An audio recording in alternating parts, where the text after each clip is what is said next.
తిరుమల తిరుపతి దేవస్థానంలో మహాశాంతి యాగం చేస్తున్నారు వాళ్ళు. ఎందుకంటే ఈ ప్రసాదం కల్తీ అయిందా లేదా, ఇంకా భక్తుల సందిగ్ధత అలాగే కొనసాగుతుంది. ప్రక్షాళన చేస్తే ఏముందండి, మంచిదే కదా. దాని మీద మీ అభిప్రాయం ఏంటండి? చెయ్యాలండి. ఎందుకంటే ఇప్పుడు ఏదైనా ఒక తప్పిదం జరిగినప్పుడు అది జరిగిందా లేదా అనేది తర్వాత సంగతి. ముందర జరిగిందనే మనం నమ్ముతున్నాం. 90% నమ్ముతున్నాం జరిగిందని. అప్పుడు అటువంటప్పుడు మనం ప్రక్షాళన అనేటటువంటిది చేయవలసిందే. ఆ శాంతి హోమాలు అవన్నీ కూడాను చేస్తున్నారన్నారు. చాలా సంతోషించదగినటువంటి విషయము. అయితే ఆగమ శాస్త్ర ప్రకారంగా అక్కడ ఏదైతే ఆగమం ఉందో ఆగమ శాస్త్ర ప్రకారంగానే జరుగుతుంది. కానీ ఎప్పుడూ ఆగమ శాస్త్ర ప్రకారంగా జరిగేటటువంటి తిరుమలని కూడా ఆగం చేశారు కదా.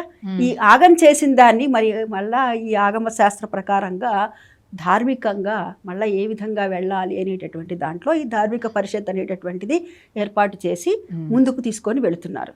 నిజంగా సంతోషించదగినటువంటి విషయం అండి. నిజంగా గౌరవ ముఖ్యమంత్రి గారు నారా చంద్రబాబు నాయుడు గారు చేసినటువంటి ఈ ప్రకటన ఎంతో ఆనందించదగినటువంటి విషయము. ఎందుకని అంటే అందరూ ఎదురు చూస్తున్నారు. ఇప్పుడు మన ఇంట్లో జరిగినటువంటి తప్పిదంగా మనందరం భావిస్తున్నాం. ఎందుకని మనందరం కూడా తిన్నాము ఆ లడ్డూని, ఎవరికి వాళ్ళు ఏం చేయాలండి అని నాకే చాలామంది అడుగుతున్నారు. అటువంటప్పుడు మరి స్వామికి పెట్టారు కదా నివేదన, ఆ స్వామికి పెట్టినటువంటి లడ్డూ నివేదనలో ఇటువంటివి కలపకూడనటువంటివన్నీ కూడా అవి పేర్లు కూడా నా నోటితో కూడా నేను ఉచ్చరించలేను. మనం ఉచ్చరిస్తే కూడా మళ్ళా పాపమే ఏమండి. మరి అందులో మనం వాళ్ళు చేసిందే కదా మరి పని, మనమేం చేయలేదు కదా అంటే కర్తాకారైతే ఆచరణ ఆమోదకస్య చతుస్సమభాగిన అన్నారు. అందులో మనం కూడా భాగస్వాములమే అయినాము. ఎందుకనంటే అక్కడికి వెళ్ళాము, స్వామిని దర్శించుకున్నాము, తిన్నాము, తెచ్చుకున్నాము, 10 మందికి పంచిపెట్టాము. తెలిసి చేసామా కాదు, తెలిసి చేసినా తెలియక చేసినా కూడా నిప్పు అనేటటువంటిది తెలిసి ముట్టుకున్నా తెలియక ముట్టుకున్నా కాలుతుంది కదా. అదేవిధంగా ఇప్పుడు అక్కడ ప్రక్షాళన అనేటటువంటిది చాలా చాలా ముఖ్యము. అది రాష్ట్రానికే కాదు, దేశానికే కాదు, ప్రపంచ దేశాల్లో కూడాను స్వామివారి భక్తులు అనేక మంది ఉన్నారు. మనోభావాలు దెబ్బతింటున్నాయండి. ఇక్కడ చాలా బాధ కలుగుతోంది. కన్నీటి పర్యంతంగా అవుతున్నాం అందరం కూడా. అవునా? ఇంతటి బాధాకరమైనటువంటి విషయంలో అక్కడ చేయవలసినటువంటి శాంతి హోమాలు, ఇప్పుడు మామూలుగా కూడా ఆయనకి నిత్య కళ్యాణం పచ్చతోరణం జరుగుతూ ఉంటుంది.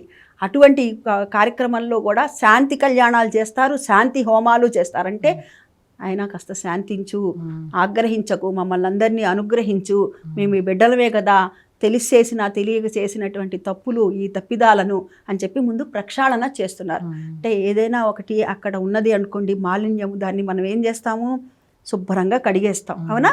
అదేవిధంగా వాళ్ళు ఈ శాంతి హోమము, ఈ ప్రక్షాళన అంటే ఏమిటంటే ఈ ఉన్నటువంటిది ఏదైతే ఉందో దాన్నంతా కూడాను మంత్రపూర్వకంగా సంప్రోక్షణ చేస్తూ శాంతి అనేటటువంటిది చేస్తారు. ఈ శాంతి చేయటం వల్ల అందరికీ కూడాను లోకా సమస్త సుఖినో భవంతు అంటూ చేస్తారు కదా వాళ్ళు. కాబట్టి అందరూ ప్రజలందరూ కూడా సుఖంగా ఉండాలి అని ఇది చేసేటటువంటి తంతు అన్నమాట. ఈ శాంతి యాగం తర్వాత అన్న భక్తుల మనసులోంచి అది కూడా పూర్తిగా పోవాలండి. పోతుందా? కల్తీ అయింది ఇది ఇంకా పూర్తిగా మర్చిపోయి మళ్ళా వెంకటేశ్వర స్వామిని మామూలుగా దర్శించుకొని ప్రసాదం మళ్ళీ సంతోషంగా తినాలి. ఖచ్చితంగా తింటారమ్మా. ఎప్పుడైతే ఒకటి జరిగిందో, ఇప్పుడు అసలు పూర్వం అయితే ఒకప్పుడు ఫస్ట్లో దేవదాయ ధర్మదాయ అంతే, లేదు. ఆ తర్వాత దేవ ఆదాయ ధర్మ ఆదాయ అనేటటువంటి ఆకారాన్ని చేర్చడం జరిగింది. ఎప్పుడు 1955లో ఎండోమెంట్ వచ్చిన తర్వాత.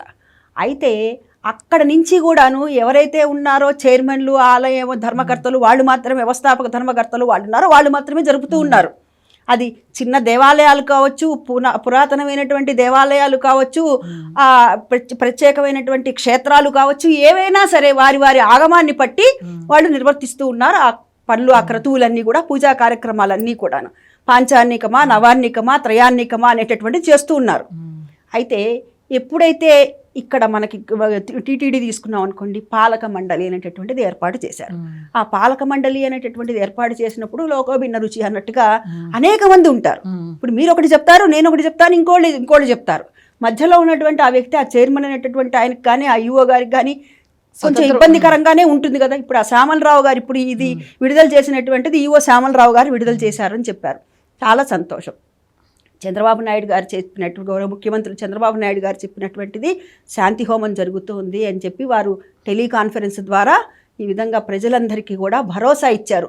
మీరు బాధపడకండి, మీకు మేము ఉన్నాము అని చెప్పి. అంటే మనకి ఏదైనా బాధ కలిగిందనుకోండి, మనం ఎవరికి చెప్పుకుంటాం? భగవంతుడికి చెప్పుకుంటాం, అంతేనా? ఆ భగవంతుడికే ఇటువంటి బాధ కలిగింది, ఇటువంటి అపచారాన్ని మనం చేశాము కాబట్టి నేను ఇంటి పెద్దగా నేను చెప్తున్నాను, నేను రాజునున్నాను అని చెప్పి మన చంద్రబాబు నాయుడు గారు చెప్పి రేపు కళ్యాణం హోమం శాంతి హోమం అనేటటువంటిది జరుపుతున్నారు. వైదిక ఆగమ శాస్త్ర ప్రకారంగా చేసేటటువంటిది ఈ శాంతి హోమము. ఈ హోమం సక్రమంగా జరగాలి అని ఆ వెంకటేశ్వర స్వామి వారి యొక్క అనుగ్రహము మనందరిపైన కూడాను పరిపూర్ణంగా ఉండాలి అని కోరుకుంటూ, ఈ లడ్డు అనేటటువంటిది కేవలం మన తెలుగు రాష్ట్రాల్లోనే, ఆంధ్రప్రదేశ్లో, తెలంగాణలోనే కాదు, అది ఎయిర్పోర్ట్లో చూస్తే మన ప్రతి ఒక్క ఫ్లైట్లో తిరుగుతూ ఉంటుంది. కావున దేశ విదేశాలకి వెళ్తుంటుంది.